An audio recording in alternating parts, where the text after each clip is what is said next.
as we evolve through our careers and through our lives, we see things differently.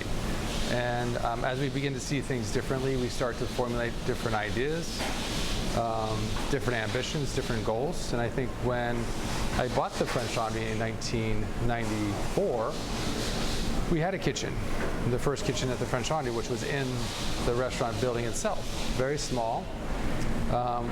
That was the beginning of my history here in Yountville and certainly at the French Laundry. It was a wonderful kitchen. Had a lot of charm, a lot of character, a lot of history.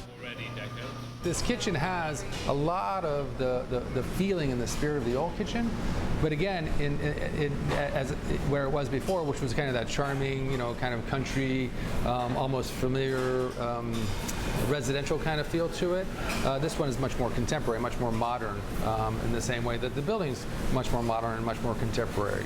None of us want to have a signature dish that we do every day over and over again. But as a guest who's read about that dish, for a decade and finally making their way to the restaurant, they want to have that dish. It's a signature dish. It's a dish that's iconic to the restaurant, and if it's not available to them, they feel disappointed.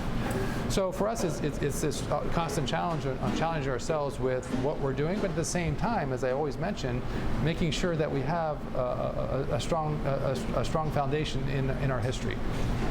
We're not always out there trying to develop something new, or trying to challenge our guests or trying to wow our guests all the time. We have a strong foundation in our repertoire, both in the culinary and in the service and the wine.